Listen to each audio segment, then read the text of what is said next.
Hello students, welcome to my channel. तो आज की इस वीडियो में हम अमृता प्रीतम का नावल पिंजर पढ़ने वाले हैं और बीए 4th सेमेस्टर इंग्लिश के सिलेबस में पिंजर जो नावल है अमृता प्रीतम का वो इंक्लूड है। तो बीए 4th सेमेस्टर इंग्लिश वाले स्टूडेंट्स को पिंजर नावल पढ़ना है। बहुत अच्छा ये नावल है इनका। तो देखिए, बात करें हम इस नावल की तो इसके राइटर जो हैं वो है अमृता प्रीतम और अमृता प्रीतम ने इस नावल को पंजाबी भाषा में लिखा था, यानी जो ओरिजिनल लैंग्वेज है पिंजर नावल की वो पंजाबी है और ये नावल पब्लिश हुई थी 1950 ईस्वी में। और फिर बाद में इस नावल को खुशवंत सिंह के द्वारा इंग्लिश में ट्रांसलेट किया गया है।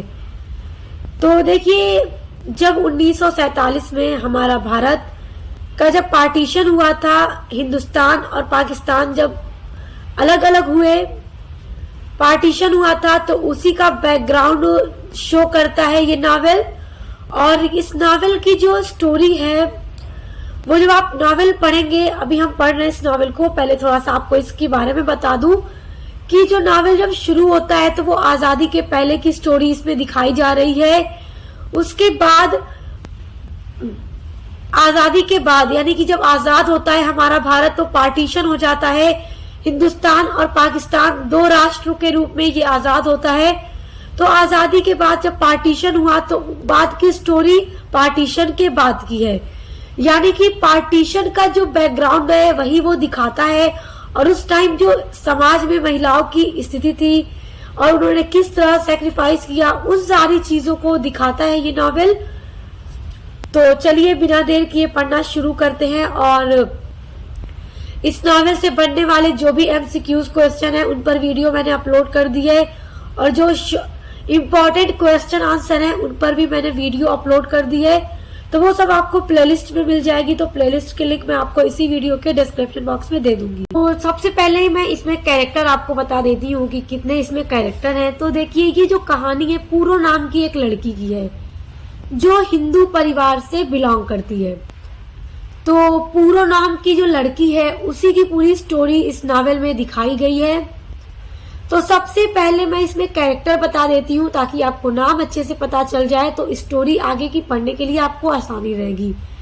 देखिए, जो इस नावल की हीरोइन है वो है पूरो और इसकी फैमिली में इसके माँ बाप, इसके भाई बहन है। इसके माँ का नाम है तारा, इसके पिता का नाम है मोहनलाल, इसके भाई का नाम है त्रिलोक और इसकी बहन का नाम है रज्जो।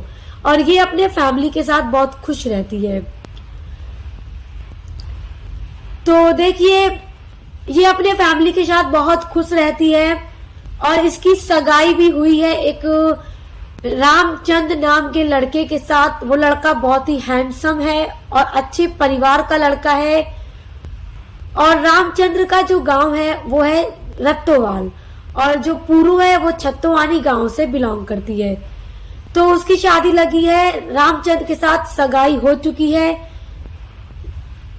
और जो रामचंद्र है उनके पिता का नाम है श्यामलाल और जो रामचंद्र है वो बहुत अच्छा लड़का है और बुद्धिमान है और विद्वान भी है संस्कृत का। और रामचंद्र की एक बहन है जिसका नाम है लाजो, जिसकी शादी पूरो के भाई त्रिलोक के साथ की जाती है। तो इस तरह से आपको कैरेक्टर के नाम याद रखने हैं। और एक कैरेक्टर है जिसका नाम है रशीद, जो मुसलमान लड़का है और वो शेख परिवार से बिलोंग करता है। तो देखिए, पूरो की शादी होने वाली है। पूरो की शादी का जो टाइम है वो करीब आ रहा है। तो पूरो की माँ पूरो से कहती है कि कभी भी कोई भी तुम्हारे ससुराल से तुम्हारा नाप लेने के लिए आ सकता है, तो एक काम करो, तुम अपनी छोटी बहन को लिवा कर जाओ और पास वाले खेत से 2-4 भिंडी ही तोड़ कर लाओ। तो पूरो अपनी बहन के साथ जाती है, लेकिन पूरो को डर सा लगता है क्योंकि पूरो कई बार आते जाते खेत से रशीद को देखा करती थी, तो उसे एक डर सा पैदा होता था उसके दिल में। तो जब वो भिंडी तोड़कर अपनी बहन के साथ अपने घर वापस जा रही थी तो पीछे से घोड़ी की आवाज आती है और उस घोड़ी पर रशीद रहता है और रशीद तेजी से अपने घोड़े के साथ आता है पूरो जब देखती है कि रशीद पीछे से आ रहा है घोड़े पर सवार होकर, तो पूरो अपने बहन से कहती है राजू जल्दी भाग जल्दी भाग। तो वो दोनों बहनें दौड़ने लगती हैं और रशीद जो है वो पूरो को उठाकर अपने घोड़े पर बैठा लेता है और उसको अपहरण करके लेकर चला जाता है, यानी पूरो का अगवा कर लेता है रशीद। तो देखिए अब उसकी बहन रज्जो दौड़कर अपने घर जाती है और जाकर अपनी माँ को बताती है कि पूरो को किसी ने अगवा कर लिया। उसकी माँ परेशान होकर उसके पिताजी के पास जाती है और कहती है कि पूरो को किसी ने अगवा कर लिया है। उसकी माँ बहुत रोती है और उसके पिता से कहती है कि मेरी पूरो को कहीं से ढूंढ कर ला दीजिए। उसके पिता सोचते हैं और कहते हैं कि मैं तुम्हारी पूरो को कहाँ से लाऊं, क्योंकि उन्हें भी नहीं पता था कि पूरो को अगवा किसने किया है। फिर क्या होता है कि एक आदमी आते हैं और पूरो के पिताजी को लिवा कर जाते हैं अपने साथ, और वो लिवा कर जाते हैं रशीद के चाचा के पास, क्योंकि रशीद के चाचा ही रशीद से कहते हैं कि तुम पूरो को अगवा करो। और उसको अगवा करने का कारण ये था कि पूरो के जो अंकल थे उन्होंने रशीद की बुआ को अगवा किया था, तो उसी का बदला पूरा करने के लिए रशीद के जो दादा थे वो रशीद के चाचा और उसके पिता से कहकर गए थे, कुरान का वास्ता देकर गए थे कि तुम्हें अपना बदला लेना है, अपनी बहन का बदला लेना है। तो वही काम रशीद के चाचा रशीद को सौंपते हैं कि जिस तरह उन्होंने हमारी बहन को अगवा किया था, अब तुम उनकी बेटी को अगवा करो ताकि हमारा हिसाब बराबर हो जाए। जबकि रशीद एक अच्छा लड़का है, वो उस तरह का नहीं है, लेकिन अपने परिवार वालों की वजह से वो बाध्य हो जाता है और पूरो को अगवा कर लेता है। तो जब पूरो के पिताजी जाते हैं रशीद के चचा के पास, तो रशीद के चचा कहते हैं कि अब हमारा बदला पूरा हो जाएगा, उसके बाद तुम्हारी बेटी लौटा दी जाएगी। तो उसके पिताजी बहुत आग्रह करते हैं कि ऐसा मत करो, मेरी बेटी की जिंदगी बर्बाद हो जाएगी, तुम मुझसे जो कहोगे मैं वो करने को तैयार हूँ। लेकिन उसके चचा कोई बात नहीं सुनते हैं और पूरो के पिताजी फिर चले जाते हैं। और पूरो के पिताजी घर जाकर कहते हैं कि पूरो को भूल जाओ, अब वो हमारे लिए मर चुकी है। और जब पूरो को जब रशीद अगवा करके ले जाता है तो उसे एक कमरे में बंद कर देता है और वो एक चारपाई पे सोई हुई थी। जब उसकी आंखें खुलती हैं तो उसकी चारों तरफ उसे दीवार दिखती है और वो एक चारपाई पर लेटी हुई थी। तो वो देखती है उसके आसपास कोई नहीं था। वो दरवाजा खुलवाने की कोशिश करती है मगर कोई नहीं आता है। उसके बाद वो बेहोश हो जाती है और गिर जाती है। उसके बाद रशीद आता है और उसके हाथों पैरों पे गरम घी लगाता है और उसे होश में लाने की कोशिश करता है। पूरो के सिरहाने वो बैठकर पूरो से कहता है कि पूरो मेरी गलती को माफ कर दो, मैंने बहुत गलत किया है, तुम होश में आ जाओ। क्योंकि देखिए पूरो को वो अगवा तो कर लेता है लेकिन वो एक अच्छा इंसान है और वो बहुत पछताता है। उसे अगवा करने के बाद बहुत पछतावा होता है कि उसने बहुत बड़ा गुनाह कर दिया है। और जब वो पूरो को पहली बार ही देखता है तो उसको वो पूरो से प्यार करने लगता है। तो इसलिए वो पूरो के साथ कोई गलत काम नहीं करता है। और जब पूरो होश में आती है तो उससे पूछती है कि मैं कहाँ हूँ, तो वो बताता है कि तुम मेरे पास हो। वो पूछती है कि तुम मुझे यहाँ क्यों लाए हो, तो पूरो उससे कई बार ये पूछती है तो रशीद उससे यही कहता है कि बाद में बताऊंगा। फिर रशीद उसको बताता है कि तुम्हारे अंकल ने मेरी बुआ को अगवा किया था, उसी का बदला लेने के लिए मेरे चचा ने कहा था, इसलिए मैं तुम्हें उठाकर लाया हूँ।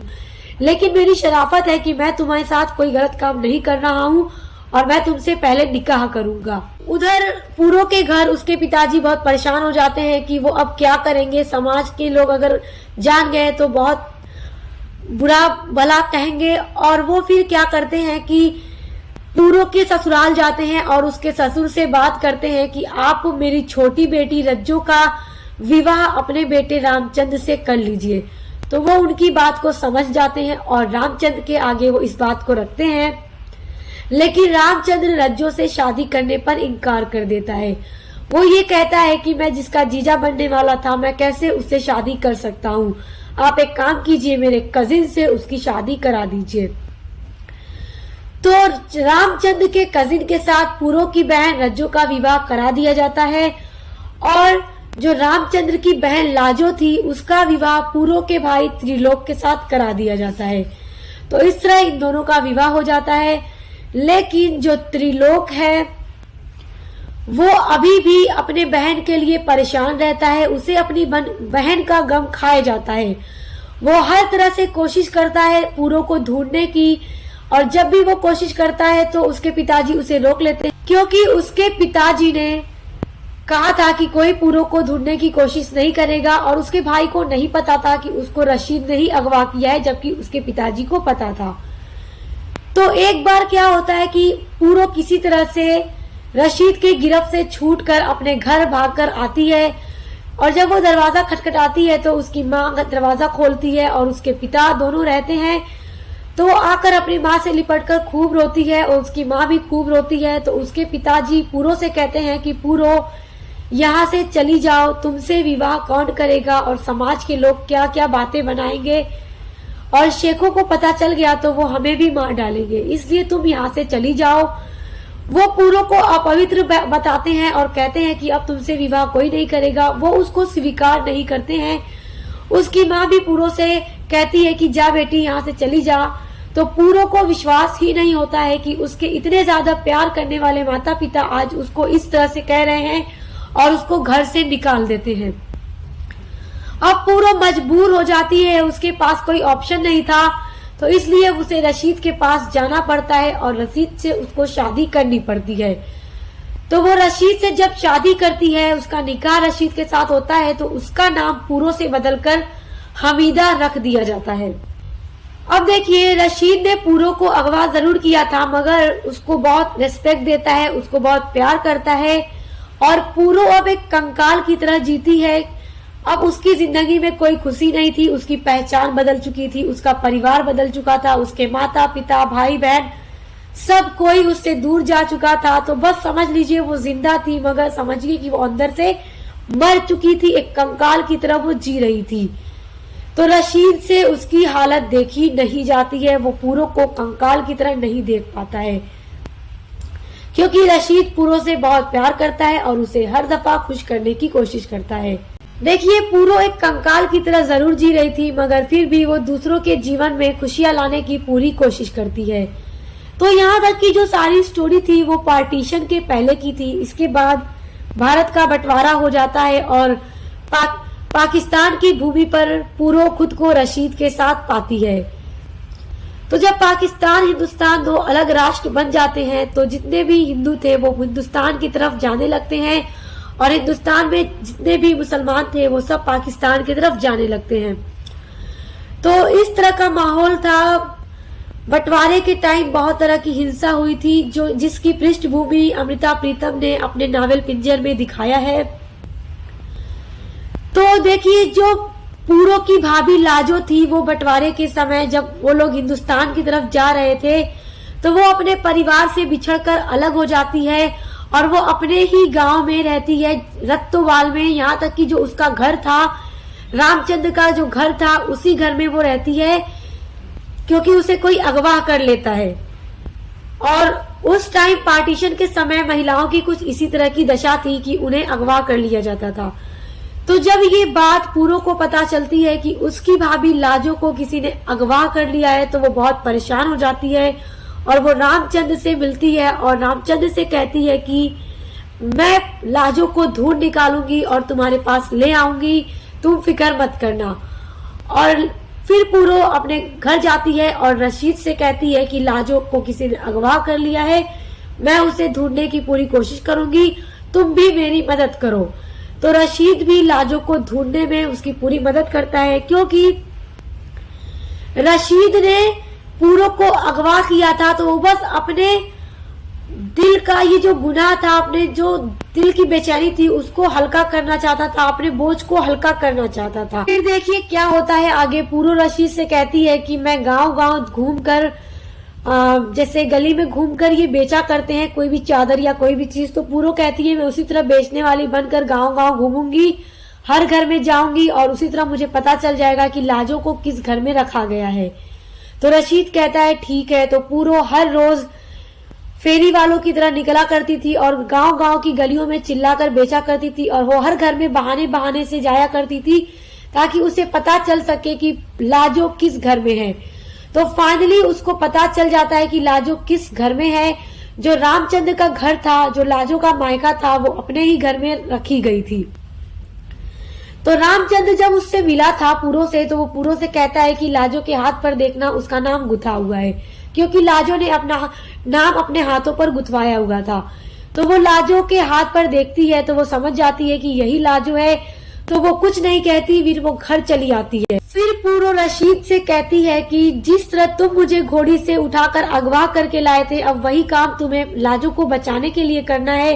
तुम अपनी घोड़ी लेकर जाओ और लाजो को उठाकर लाओगे ताकि हम उसको बचा सकें। तो रशीद मान जाता है, कहता है ठीक है। तो फिर अगले दिन पूरो फिर उसी घर में जाती है और लाजो से मिलती है। उस दिन उस घर की जो बूढ़ी औरत थी वो खेत गई हुई थी, तो लाजो उस घर में अकेली थी। तो वो लाजो से मिलती है और उसको बताती है कि मैं पूरो हूँ, क्या तुम मेरी भाभी लाजो हो। तो लाजो उसको गले लगाकर रोने लगती है और कहती है, पूरो मुझे यहाँ से बचा लो, मुझे अपने साथ ले चलो, मैं तुम्हारे घर में रह लूंगी, मैं तुम्हारी दासी बन के रह लूंगी, लेकिन तुम मुझे यहाँ से ले चलो। तो पूरो कहती है, तुम फिक्र मत करो, मेरा पति रशीद रात को घोड़ी लेकर आएगा, वो तुम्हें उठा कर ले जाएगा यहाँ से, उसके बाद मैं तुम्हें तुम्हारे परिवार तक पहुंचा दूंगी। तो लाजो कहती है कि पूरो मुझे कैसे पता चलेगा कि वो तुम्हारे पति हैं। तो वो कहती है, देखो मेरे हाथों में ये जो अंगूठी है वो मैं रशीद के हाथों में दे दूंगी, ये इस निशानी से तुम्हें पता चल जाएगा कि वो रशीद है। तो लाजो किसी तरह करके आधी रात को घर से बाहर निकलती है। तो रशीद घोड़ी लेकर आता है और लाजो को बचाकर अपने साथ अपने घर लेकर चला जाता है। फिर अगले दिन क्या होता है कि देखिए, जब हिंदुस्तान पाकिस्तान का विभाजन हुआ था तो जितने भी हिंदू बेटी बहू जो भी थी वो हिंदुस्तान की तरफ जा रही थी और हिंदुस्तान से मुस्लिम औरतें पाकिस्तान की तरफ आ रही थी। तो फिर रामचंद्र और त्रिलोक दोनों आते हैं और पूरो और रशीद लाजो को लेकर जाते हैं रामचंद्र और त्रिलोक को देने। तो लाजो को वो त्रिलोक की तरफ भेज देती है और रामचंद्र रशीद से कहता है कि ये एहसान मैं तुम्हारा कभी नहीं भूलूंगा कि तुमने मेरी बहन की जान बचा ली, तुमने मेरी बहन को सही सलामत मुझ तक पहुंचा दिया। और पूरो अपने भाई त्रिलोक से कहती है कि भाई तुम कभी भी लाजो का अपमान मत करना, ये मत कहना कि अब तुम पवित्र हो चुकी हो, ऐसा मत कहना, उसे हमेशा इज्जत के साथ रखना। तो उसका भाई कहता है, हाँ पूरो मैं ऐसा ही करूंगा। फिर उसका भाई त्रिलोक पूरो से कहता है कि पूरो तुम वापस हमारे साथ हिंदुस्तान चलो, हम फिर से अपने परिवार के साथ रहेंगे, चलो सब लोग तुम्हें एक्सेप्ट कर लेंगे, तुम चाहो तो रामचंद्र तुमसे शादी भी कर लेगा, क्योंकि रामचंद्र तुम्हें आज भी बहुत चाहता है। तो पूरो इस बात पर इनकार कर देती है, कहती है कि नहीं, अब रशीद ही मेरा घर है और रशीद ही मेरा सब कुछ है, मैं अब यहाँ से कहीं नहीं जाऊंगी, मैं उसी के साथ रहूंगी। तो फिर रामचंद्र और त्रिलोक लाजो को लेकर हिंदुस्तान की तरफ चले जाते हैं और पूरो के दिल में रशीद के लिए मोहब्बत जाग जाती है, इज्जत जाग जाती है, क्योंकि रशीद ने लाजो को बचाया था। इसी कारण पूरो के दिल में रशीद के लिए मोहब्बत और इज्जत जाग जाती है और वो अपने पति के रूप में रशीद को स्वीकार कर लेती है, उससे प्यार करने लगती है और उसको अपना सब कुछ मानकर उसके साथ रहने लगती है। तो इस तरह ये जो नावल है यहीं पर खत्म होता है और जो दुर्दशा पूरो की दिखाई गई है वो इस तरह से खत्म हो जाती है और वो रशीद के साथ रहने लगती है। तो देखिए स्टूडेंट्स, यहाँ पर अगर हम बात करें रशीद के कैरेक्टर की, तो वो पूरो को उसने अगवा जरूर किया था, तो इस तरह लगेगा कि क्या वो विलेन है, तो नहीं, उसने अगवा बाध्य होकर किया था। उसका कैरेक्टर बहुत ही अच्छा है, हम उससे नफरत नहीं कर सकते क्योंकि वो पूरो को बहुत इज्जत देता है, बहुत मोहब्बत देता है और उसके दिल में एक बोझ रहता है। और जब वो लाजो की जान बचा लेता है, उसको छुड़वा लेता है और सही सलामत उसके भाई और उसके पति तक पहुंचा देता है, तो उसे ऐसा लगता है कि उसके दिल का जो बोझ था आज हल्का हो गया है। तो इसी कारण पूरो उसे स्वीकार कर लेती है और ये स्टोरी यहीं पर खत्म हो जाती है। तो आई होप आपको अमृता प्रीतम का ये नावल बहुत अच्छा लगा होगा। स्टूडेंट्स देखिए, अमृता प्रीतम का ये जो नावल पिंजर है, इस पर बॉलीवुड की एक मूवी भी बनाई गई है और उस मूवी का नाम भी पिंजर है। बहुत अच्छी मूवी है, पूरी इसी नावल पे बेस्ड है वो मूवी, तो आप चाहें तो उस मूवी को भी देख लीजिएगा, बहुत अच्छी मूवी है। इस तरह से आपको ये नावल और भी अच्छे से समझ में आ जाएगा। और स्टूडेंट्स इसके लिए जो इम्पोर्टेंट क्वेश्चन है और जो ऑब्जेक्टिव टाइप क्वेश्चन है उन दोनों की वीडियो मैंने चैनल पे अपलोड कर दी है, तो उनको देखने के लिए आप चैनल पर विजिट कीजिएगा। और आगे के जितने भी आपके चैप्टर हैं उन सभी पर भी मैं वीडियो जल्द अपलोड करूंगी, ऑब्जेक्टिव टाइप क्वेश्चन और क्वेश्चन आंसर की वीडियोस भी जल्द अपलोड करूंगी। तो इंग्लिश लिटरेचर की प्लेलिस्ट मैंने बना दी है और प्लेलिस्ट में वीडियोस ऐड कर देती हूँ, तो आप उसी में चेक कर पढ़ लीजिएगा। तो अब मिलते हैं नेक्स्ट वीडियो के साथ।